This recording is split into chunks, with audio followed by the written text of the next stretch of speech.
Greetings, everyone. A warm welcome to the next session of ICEFI 2023, the International Symposium on Educational Advancements and Futuristic Innovations.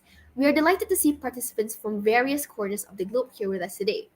So, it's an honor to have Dr. Hajazalina Bini Zakaria, Principal of Sekolah Menengah Sains Pasiputeh, the Honorable Mr. Kimmo Kumpulainen from Finland, Rector of UiTM Machang Kelantan Branch, Rector Teacher Educational Institute Kota Baru Kelantan, officers from the Ministry of Education, lecturers, teachers, and innovators from domestic and foreign institutions, and of course, the fantastic audience. So, I'm Myra Marisa Benizaki, but you can simply call me Myra. I'm from Sekolah Menengah Sains Pasiputeh, and I'll be your moderator for this engaging session. So before I move on with my ICEFI intro, I would like to clarify that the previous session had already given quite a introduction on that, but I will be giving a brief introduction for this session. So ICEFI, organized by Sekolah Menengah Sains Pasiputeh, is a global platform for sharing innovation and creativity. We are thrilled to announce our international innovation competition in collaboration with partners from around the globe, aiming to foster innovative thinking in the era of the Industrial Revolution 4.0. So, without wasting any time, let's refocus on our main topic of the day, the significant trends that are driving the future of education. So, did you know that many people are interested in these trends but may feel a bit uncertain about them? So, this is a common concern that affects people of all ages. But not to worry, because we've invited Mr. Kimmo Kumpulainen from Finland, who is a respected expert in the field of education, to provide some insights. Hi, Mr. Kimmo. How are you doing? Hello, good afternoon. Glad to be here. How are you? I'm completely fine. How about you? All good here. All right.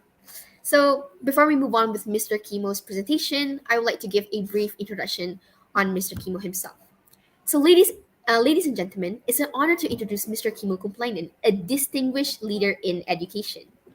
So as the founder of Polar Partners since 2017, Mr. Kimmo has transformed Finnish educational practices globally with successful projects in Jordan, Georgia, Egypt, India, and Zambia.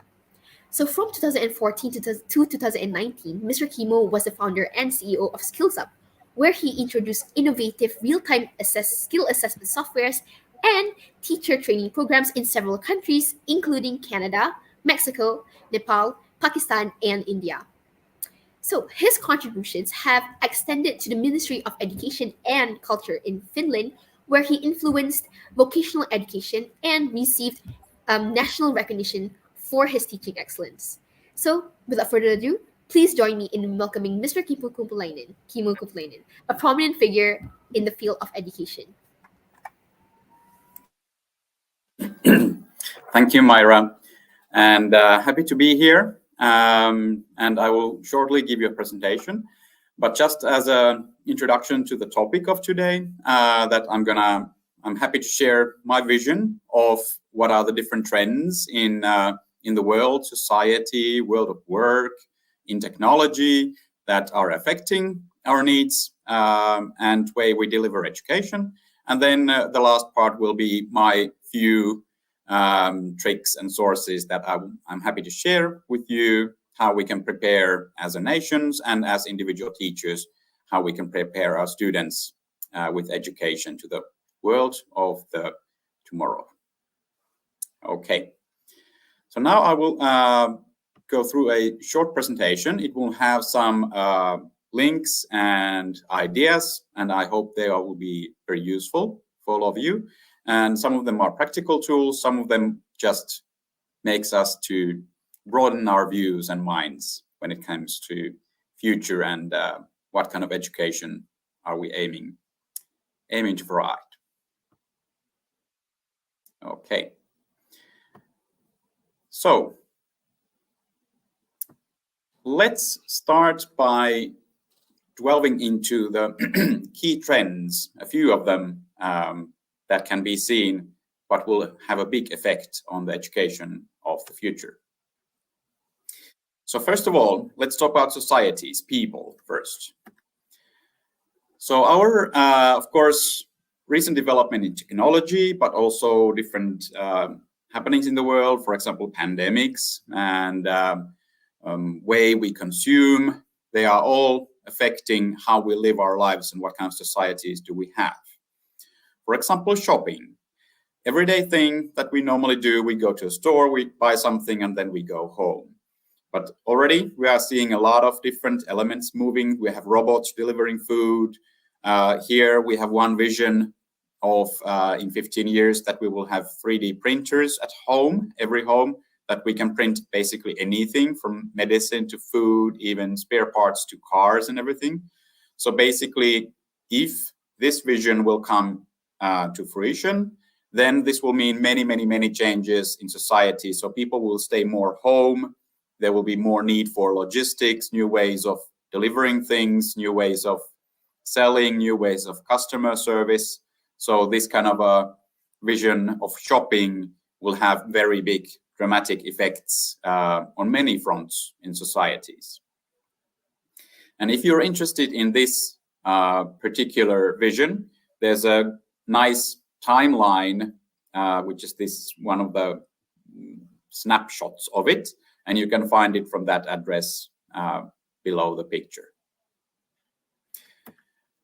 Then, if shopping will be that kind of function that we do from home, then this will be becoming more and more of our everyday life.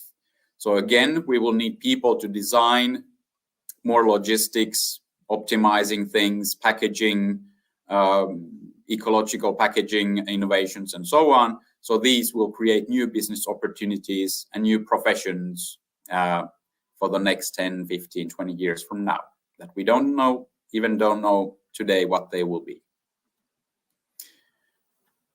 Let's take another even further vision, key trends to the future. So again, from the same vision board, this was one of the visions a bit further in 2025, that of course there are many things changing societies and cities, that there are more people moving into cities, but also global warming, rising sea levels, but also new energy forms, for example, like here, they all contribute to, for example, this trend that might come to be reality in 30 or 40 years from now.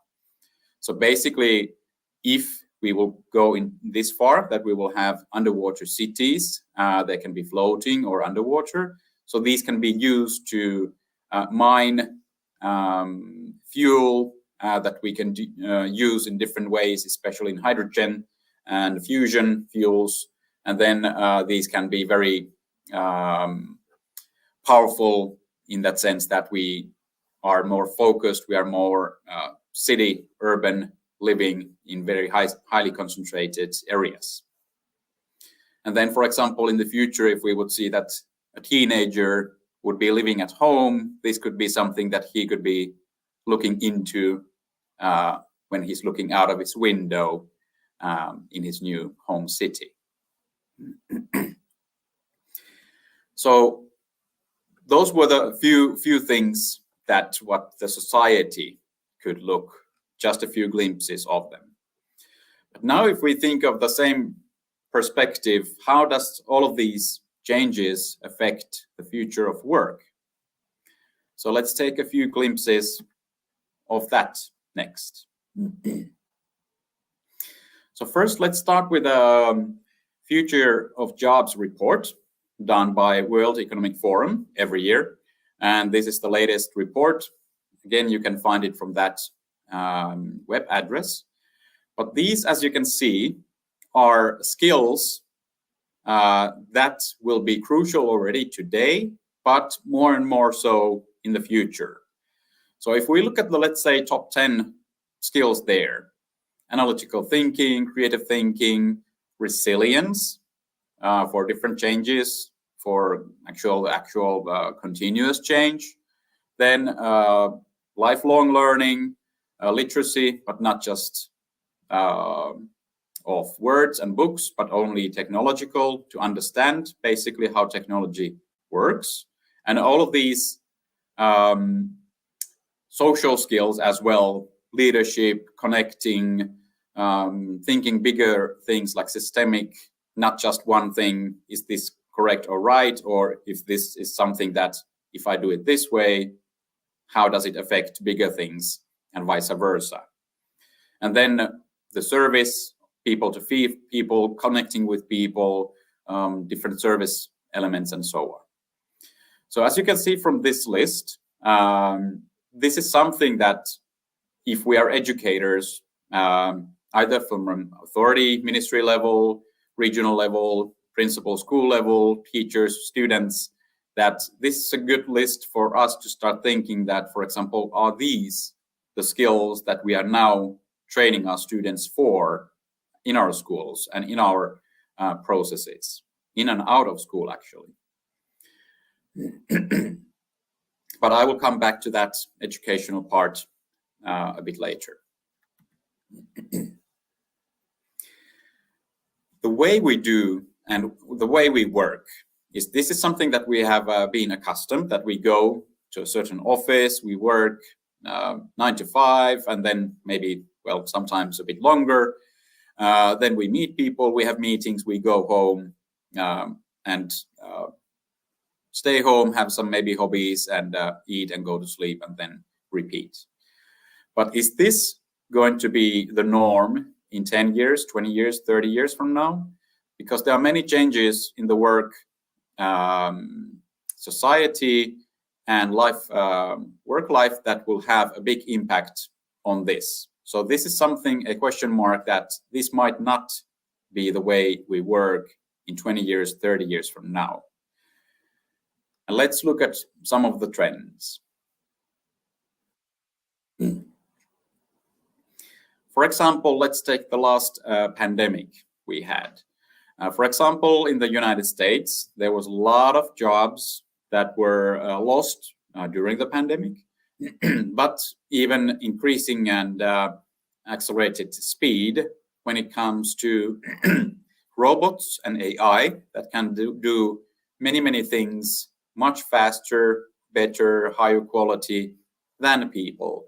So this is, again, something that there are many prognoses of professions that will totally disappear or be reduced in big numbers. And this is something that we should start taking into consideration already also in education. Let's take a few examples. So let's start with Grace. So this is one of the robots that is already being developed and is already being piloted in different places. But for example, this is a nursing robot. So Grace is a humanoid-looking robot that can do different things. It can pick up things, it can give you things, it can move things. It can help elderly people, especially, to do exercises, give them social interaction, can ask them questions, can show them pictures, can control monitors, and so on. So Grace can help to be social, but also physical helper for elderly care. Probably elderly care will still need people quite a long time, maybe indefinitely, but this is one of the areas that might be enhanced when it comes to level of service to elderly people in service homes.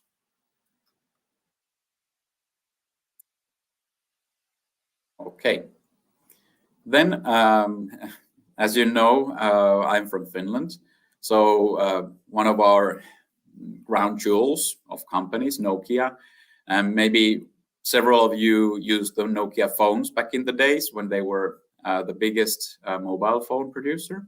But now Nokia is more focused on connecting people by doing networks and, of course, all the software connected to networks. So different elements and different machines can talk to each other, talk to software. So the internet is connected to things now.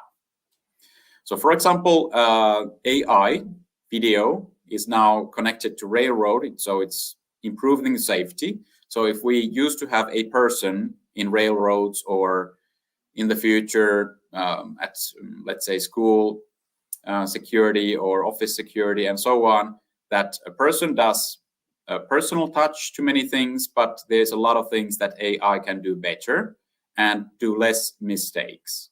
So for example, anything that can be, or most things that can be replaced by machines that are looking 24/7, 1,000 times a second, looking at everything, facial recognition, license plates, even using different wavelengths to see if you have something in your bag and so on. So all of these will increase security, and they will increase or decrease the number of mistakes of letting people, let's say, pass of where they shouldn't pass.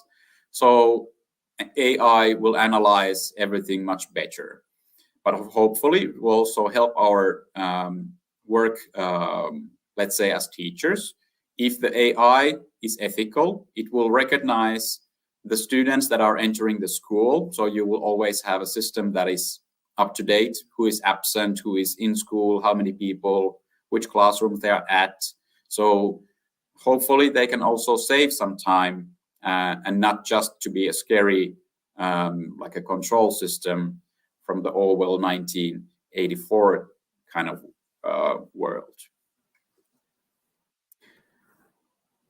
Okay, let's take a next option. So, the next example. So Oxford Union, for example, invited AI to already debate about the ethics of its own existence. And this is something that has been tried. And as you might have read several news about AI creating the perfect version of itself and so on, some of them have gone horribly wrong. For example, AI has started doing that. Okay, I don't need, for example, technology. I just need myself, and I need my better version of myself, and so on. So it has gone to certain directions we didn't want it to go. But we cannot stop, for example, that progress in that sense. So what we can do is to bring the human element into this picture. So, for example, this is one thing that we could consider as educators. For example, that how do we teach ethics first to ourselves of what is good life, what is ethical way of living, what is ethical technology, and so on. So here in the picture, I took one tool that you can also use as educators, or even with your students. I've used this even with basic education students back in the days. That this is a moral machine done by the Massachusetts Institute of Technology. And this is both a social experiment that they would like many people to try this to see what are the results, but also it's a self-reflection tool for anyone who does this. This is a game basically that you play, and you will see the results, and you can reflect your own decisions, what you did. So I'm not sure if you're familiar with this, but basically it's about making decisions if you would be the programmer of that robotic car over there driving by itself, and you would be now programming the instructions of what should the car do. So for example, here in the picture, you can see people crossing the street, and they are crossing the street with a street light, which is green. So now the car is coming, and for this sake, there's always, the car is speeding too much, so there's no option to brake. So that would be probably the first idea that would come to our heads, that, okay, let's brake and save everyone. But in this scenario, you don't have that option. So you just need to program a car. So does the car go and crash into the concrete obstacle, and so it will kill the people and harm the people in the car? Or should I program the car to do an evasive maneuver to save the people in the car, but I would then would be harming the people on the street, so they would be at least injured? So if you play this game, it will give you dozens of different options. There will be different number of people in the car, in the street. There will be young people, old people, and so on. So it's not the matter that there will be right or wrong answers to any of the questions, but it will tell something to yourself. First of all, what are your own values, but also what is the ethical and right thing to do for most people. But also you need to start thinking of that these are the decisions that we need to start making as humans in the future of education and societies when we are starting, for example, to use more robots. That how do we program them? What is the right ethics for them? And also this brings very, very interesting visions if you use this in teaching, for example, that if you are a car manufacturer, what would you think? What would be the right answer? Maybe it would be the right-hand side answer because you basically cannot sell a car that always is against the people in the car. But then again, if you're a government representative or city designer, then you might come up with a different solution. So this is something, again, something very human, something very, like I put here, like will ethics be the most important human skill in the future? Is this something that we are teaching our students at school at the moment, for example, to think of ethics, ethical decisions, and systems thinking? Okay, let's go forward. So now let's talk about a few words about education.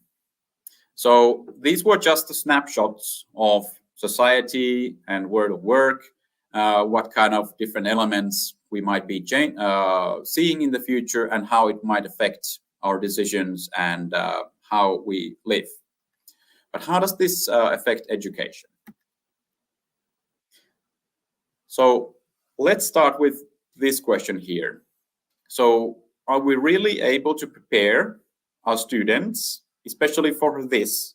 That, for example, we don't need any more people to press up and down with a robot, but we need students and engineers in the future who can program the robots to do certain things. So they will need to first understand of course, we need to understand the mechanics of how to build these things, how to make them faster, smoother, better, but also the people in the picture, that do they know how to program it in a way that it will bring the optimal outcome and something especially creative that the operator there might not even know how to program, but he needs to define what is the outcome of the process, and then it can press a button, and then the AI can do the code, and then the person can be the quality control again at the end. So all of these different elements might need different skills for students. So are we able to prepare our students for the future jobs and professions that we will be seeing? And for example, here could be a picture of a everyday work of a doctor in the future.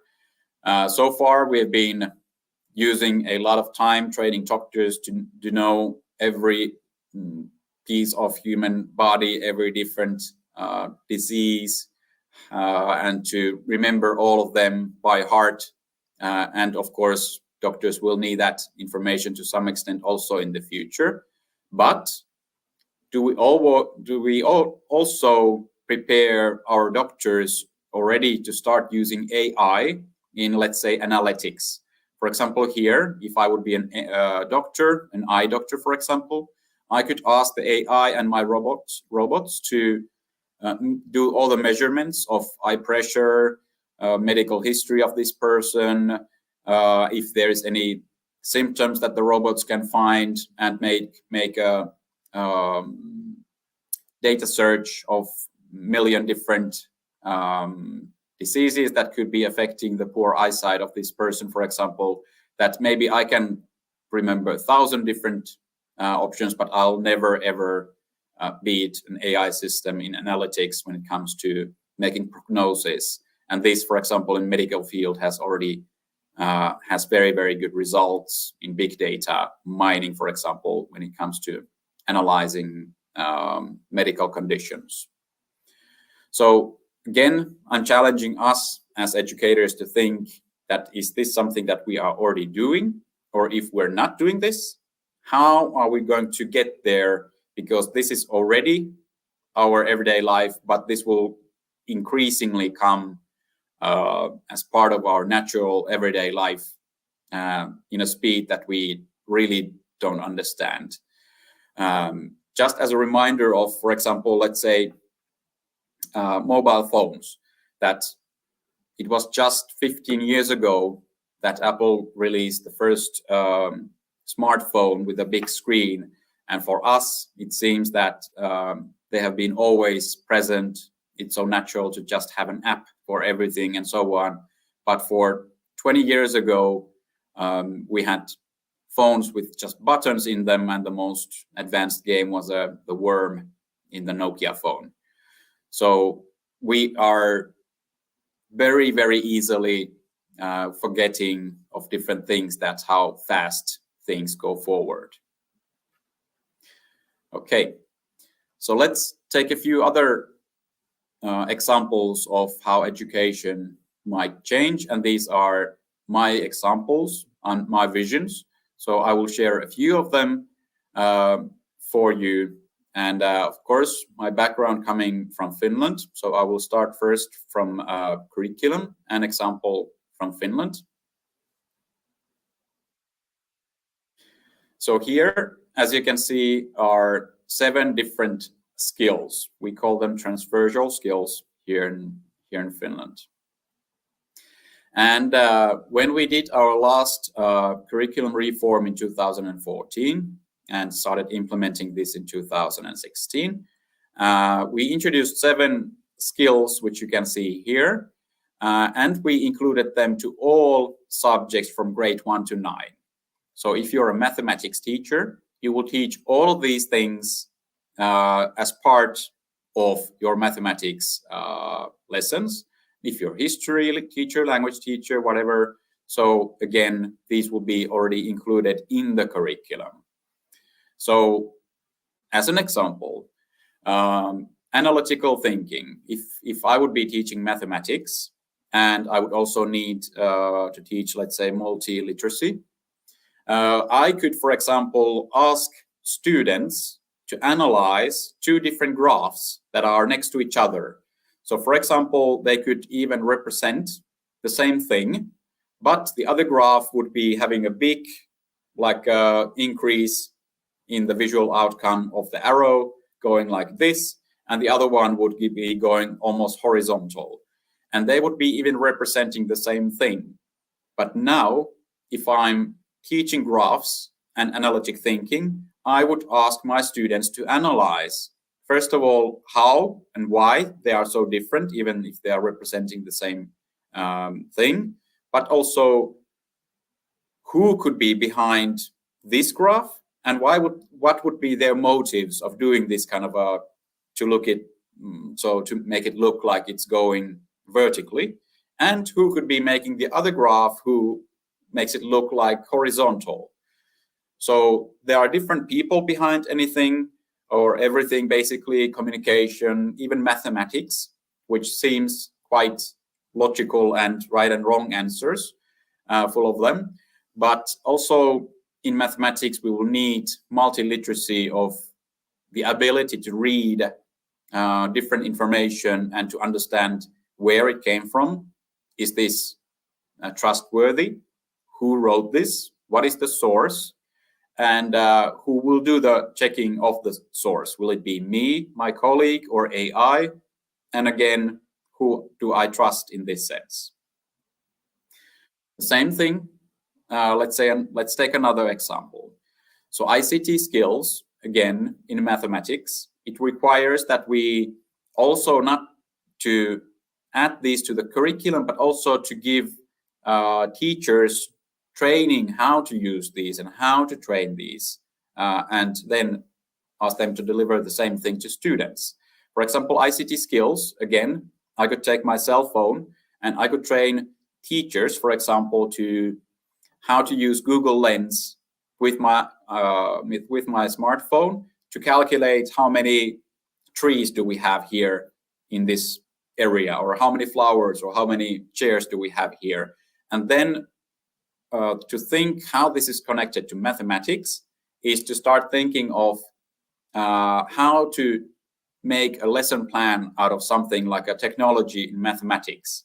So we could go into a school cafeteria, we could take a picture with Google Lens, how many chairs are there, and we could ask students even to take a picture with their cell phone or provided by the school, and then either to start ask the students to do the optimizing of can we rearrange these chairs somehow, or even take it one step further to ask students to find a program by themselves from the internet with which they could start optimizing the space.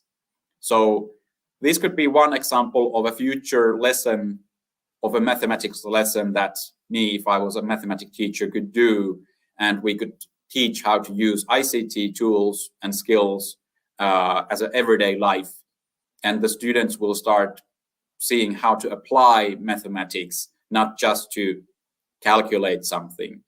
And of course, again, mathematics cannot be fully outsourced to computers. I'm not claiming that, but there's something that we should really take into consideration of how do we add these kind of different skills into our curriculums, and especially into way we teach. Okay, but I could talk about these the whole day, so but let's not go into these. I'm happy to go into curriculum discussions later as well. But also one more thing about this picture, but also any curriculum reforms done by a ministry or local government or even school, that this is a question that we should always think that is this up to date? And with these skills that we are now teaching, can the students be ready to work in a society? Can they be active citizens? Can we bring in, if we want more democracy, are we teaching that in schools? And if we want more innovation, are we giving the opportunities to students to learn those skills in schools? For example, there was the resilience and perseverance also in the World Economic Forum list of skills. So do we give really those opportunities to students in our schools that they can actually try, they can fail, it's not the end of the world, we can still keep on going, and actually that is the whole point of innovation and improvement, that we allow students to do those and not just to be right or wrong, and then me as an external expert would say what is the right answer. Okay, let's go forward. We have 10 minutes. So curriculum in itself, it's not enough. We also need to train managers and teachers how to teach those skills. So if we talk about didactics, or how we teach, is that skills especially can be taught by using the methods. So we use the right didactic methods. For example, what I just told you about the mathematics, or if we want to teach entrepreneurial skills, then we need to provide innovations and opportunities for students to try things, fail, analyze their own level of outputs and everything else. And then we would be using those methods first in teaching, and then we would be using those in assessment also. So if we teach something, and if we come back to assessing, we standardize right and wrong answers, then we are not assessing the skills, but we also need to align the curriculum, the teaching methods, and the assessment methods in a way that we will be really assessing those skills, and not just a second.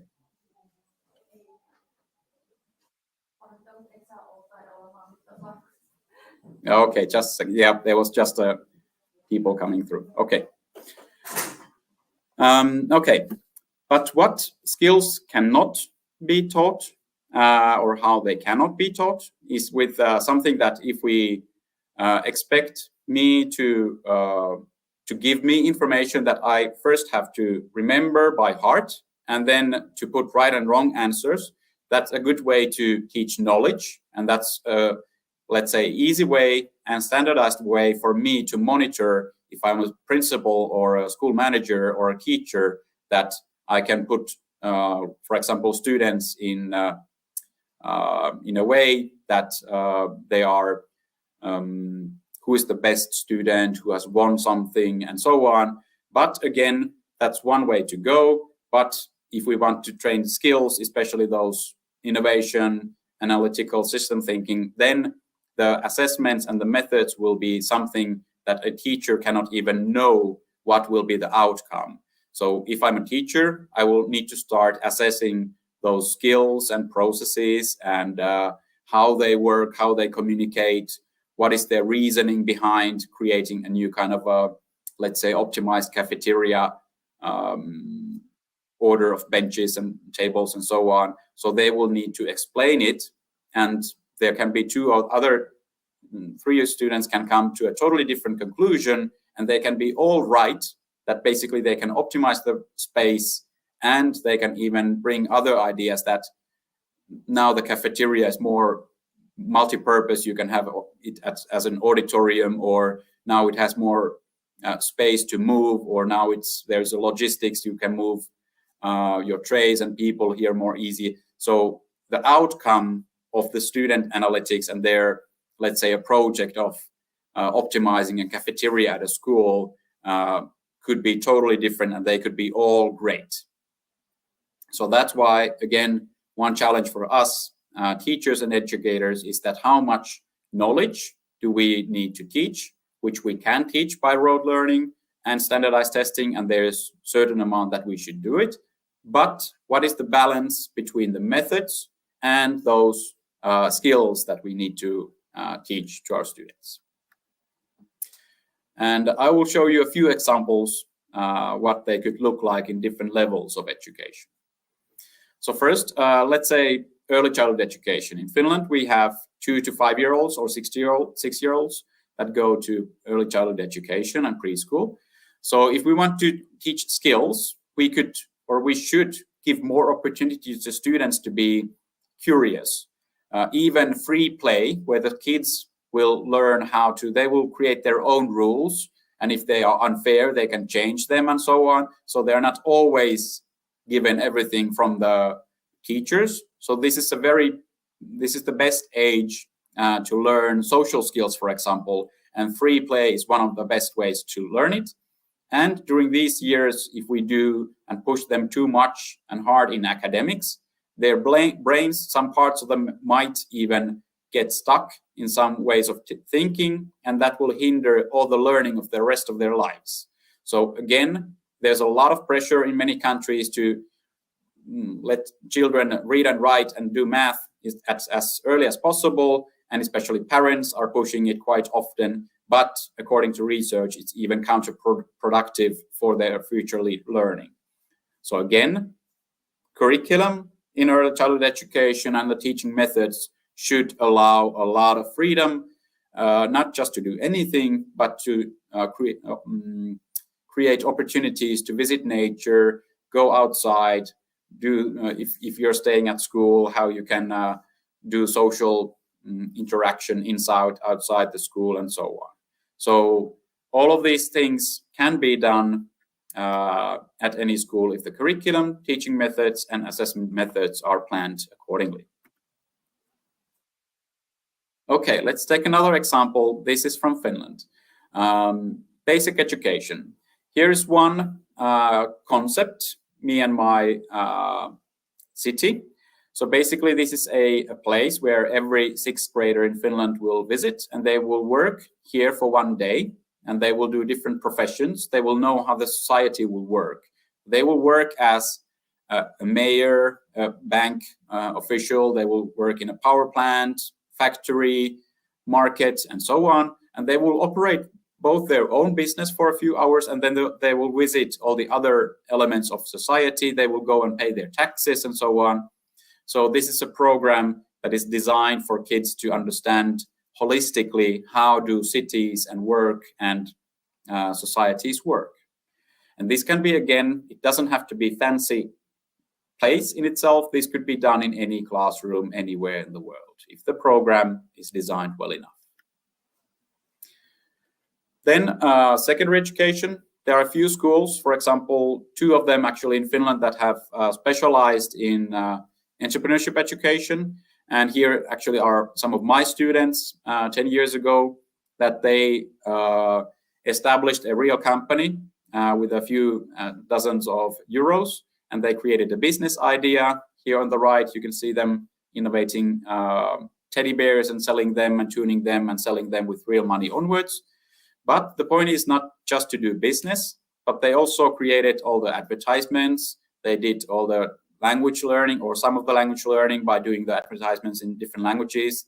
They learned accounting, they learned different things, and they went and sold, for example, those outside school.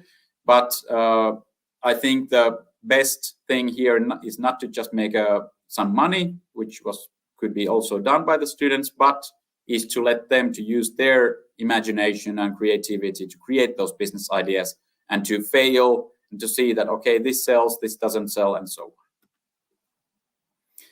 on. Vocational education in Finland is very popular. Here are some examples. For example, on the right upper hand corner, we have a fashion show, which is done by a combination of 2 or 3 different vocational programs. The designer students made the dresses. Then the business students created the event and hosted the models and all the different elements of the event. And then there was the electrician and the lighting students doing the music and lighting and everything else. So the students, led by teachers, they created this event, which was the final assessment also for all of those students, how well that event went. And then there are different events, for example, Christmas fair at city of Tampere, where I'm from, Central Square. Some of them are organized by students, and here's a sales event at a school.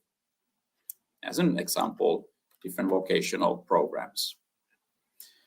Then for higher education, there's different trends in Finland, that especially that there's a lot more personalization. The students can work by themselves. They can have a personalized curriculum. They can even choose to some extent which courses do they take. And there are some programs that there's even like a full spectrum of curriculum that you can tailor design. What are the skills you want to have now? And even from the same program, there can be students graduating with different kind of specialization skills. So there's a lot of potential in higher education, in personalization, and also connecting with society. And then the last thing I want to show you, okay, is one tool that this is a mega trends 2023 done by a company or organization called Sitra. And Sitra is a Finnish non-profit, non-governmental agency, which is funded by the Finnish government, but it's an independent agency. And if you want, you can go to their website and you can download their megatrend cards. Here are just a few examples of them. That how, for example, what kind of trends do these professionals, future predicting professionals see in different elements in technology, society, teaching, learning, food, industry, and so on. And you can use these as a tool, whatever you are using or doing in education. If you are designing curriculums, you can see, should we take some of these into consideration when we are designing the contents? Or should we, if I'm a teacher, should I start teaching these in social sciences as contents? Or if I'm a teacher, I can use these with students to ask them to analyze something. For example, continuous skill development and lifelong learning will be something that every student needs to have maybe 3 or 4 different professions during their lifetime, and so how this will affect your students and the societies at large.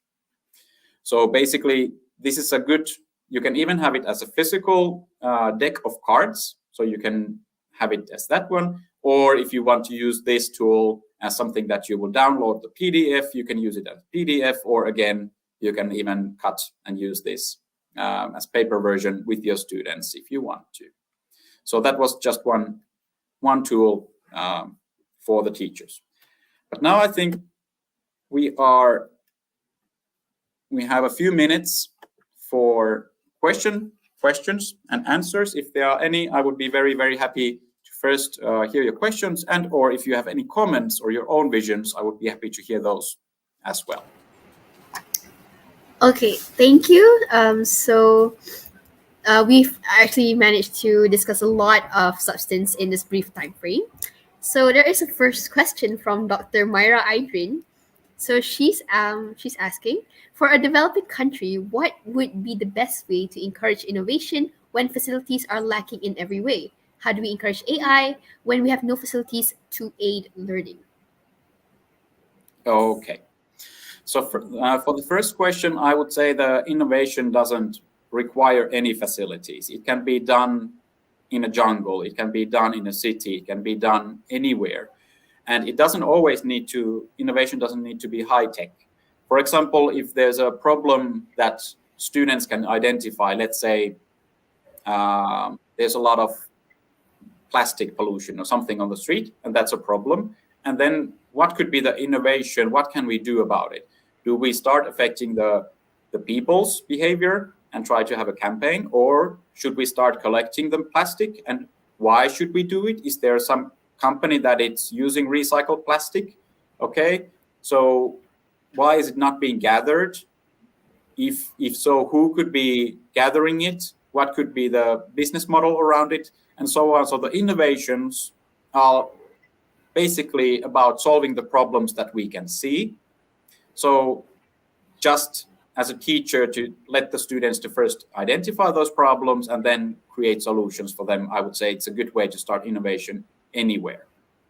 Okay. And the second part for the AI, I would say that if there's any smartphone, even by the students or anything, that is the start that you can start using AI, or if it's provided by the school, again, that is something that the school can provide to start learning. But of course, again, we need to first train the teachers how to safely use it, and then they can let the students use different elements of AI.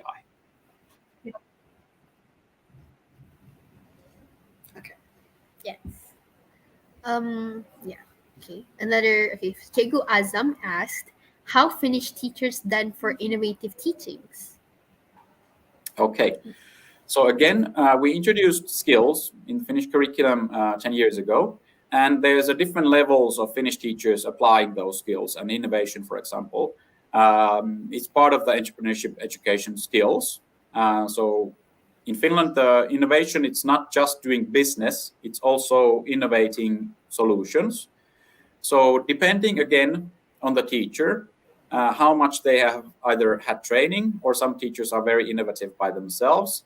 But if they take a look at the curriculum and they see that, okay, I have history here and let's do something innovative, then okay, let's ask the students to find information of the same event from the internet in two different ways, and then debate of who is behind each story and why are they so different. So innovation can be done in all the subjects, but again, depending on the creativity of the teacher, that's basically it. And of course, if there are communities of teachers, let's say in Facebook, or in Finland, we have a national digital curriculum that we can share ideas, that if someone creates something innovative, it can be shared to other teachers. So the innovations and the ways of teaching will get spread to other teachers. Yeah. All right. Oh, another question popped up. So, the basic education is very interesting. How would they be able to work in different sectors, and are there coaches or info before they attend? Okay. So basic education in Finland is from grade 1 to 9. And we do give the students the first glimpse into world of work in different ways. We visit different companies, we visit different social waste management plans. We go to City Hall. We go to different places during their study. So that's one thing. But also in the classroom, we learn what is the world of work, what does it require, what are taxes, where does the salary come from, and so on. But during the basic education, we do not particularly select the profession. So we do give them, let's say, tools that can be used in any profession. In Finland, you can either continue academic studies at the end of grade 12, or after grade 9, you can do the third last years. If you want to already start specializing in vocation, that's also fine. And you can become an electrician or a nurse or something, and then you can go to university if you want to still continue, or you can go and work after grade 12. So those are the options in Finland. Okay. Any other questions? We have a few more minutes.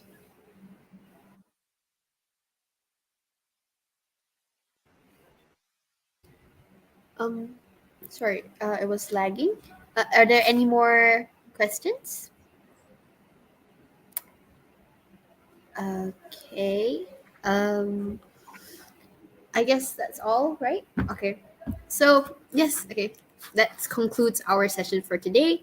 So it was very insightful, talk, and I really do hope teachers and lecturers and everyone in Malaysia will implement these trends and everything, just to boost our educational system here.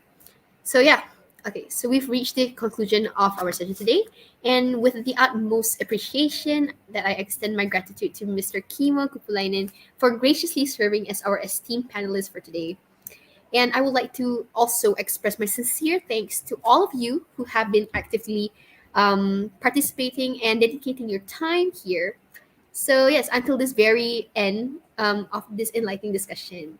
So I do, and we all, on behalf of Science Pasipute, we look forward in future gatherings where we can continue exploring the ever-evolving landscape of this education. And until our paths cross again, thank you and farewell. Kitos yan nakemi. Thank you. Thank you very much. Kiitos ja näkemiin. Yeah. Hey, hey. Bye bye. Thank you.